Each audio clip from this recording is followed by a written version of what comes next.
Today we're going to talk about something subtle but super powerful. It's this process of how things that were once unthinkable, well, they just become everyday life. We're going to break down exactly how what was once totally unacceptable can quietly kind of creep in and become the new normal. So, let me ask you something. Can you think of anything that's totally common today, but would have been absolutely shocking just, say, a generation ago? How in the world did that happen, right? At what point does something that feels wrong just start to feel normal? Believe it or not, this isn't random. It's a process, and it has a name. And that's what we're calling the creeping normal. In this explainer, we're going to unpack the mechanics of this whole journey. How an idea or a behavior can go from being way out on the fringes of society straight into the heart of the mainstream. All right, so what are we actually talking about here? Cultural normalization. Well, at its core, it's pretty simple. It's the process where a behavior, just by being repeated over and over and over again, starts to be seen as, well, normal. The more you see something, the less shocking it is, right? Even if it was once considered totally unacceptable. But how? How does this actually happen? What are the gears turning behind the scenes that literally shift our collective idea of what's okay and what's not? Let's dive in and break down the mechanics. Okay, so according to our source material, this whole thing can be broken down into 7 key steps. It all kicks off with something simple: repetition. Just seeing or hearing something again and again, like a new slang word that sounds weird at first, but then suddenly everyone's saying it. From there, you get cultural pressure. You start feeling like you need to adopt the new thing to fit in. This gets a huge boost from media and entertainment, which can make almost any behavior look cool or acceptable. Then, what happens? People start to avoid confrontation. It's just easier to go with the flow than to argue, right? That's when we even start to redefine terms, changing the language to make things sound a little better than they are. All of this leads to a pretty serious step, a numbing of conscience, where our moral compass just gets a little dulled. And it often ends with a focus on self, where personal feelings become more important than any outside standards. I want to pause on that 6th step for a second, because this one is absolutely crucial: the numbing of conscience. This is described as a kind of deadening of our moral sensitivity. It's that moment when being exposed to something so many times basically shuts off our internal alarm system. Something that once felt really wrong now just doesn't register. The shock is just gone. Now, this whole framework, it isn't just a sociological idea. One of the sources we're looking at takes this exact same process and applies it to a spiritual context. It reframes the whole thing through a religious lens, calling it desensitization to sin. So, just to be super clear here, one of our sources, an Islamic sermon, sees this process of cultural normalization as a major spiritual challenge. It's the exact same mechanism we've been talking about, but now the focus shifts. It's about becoming desensitized to actions that are considered displeasing to God. And wow, this quote from the sermon really gets to the heart of it. You look at it as being something insignificant, but it's tremendous in the sight of Allah. The point being made here is that as something becomes normal in society, we might start to think of it as no big deal, right? Insignificant. But from a divine perspective, its importance or its weight, that doesn't change at all. Okay, so to make this feel a little less abstract, the source zooms in on a really specific case study: the act of listening to music.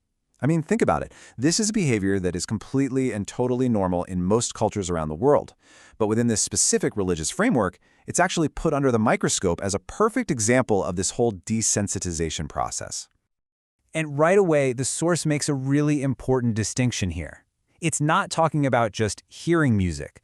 You walk into a grocery store, a car drives by, you can't control that. The argument is all about the intentional choice to actively listen to it.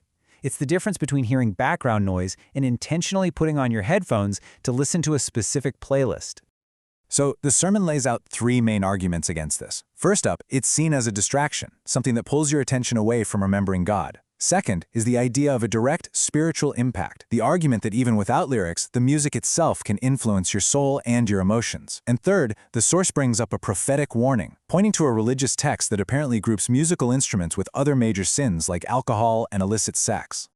And to give this argument some historical weight, the sermon shares this quote from Abdullah ibn Masood, who was a companion of the Prophet.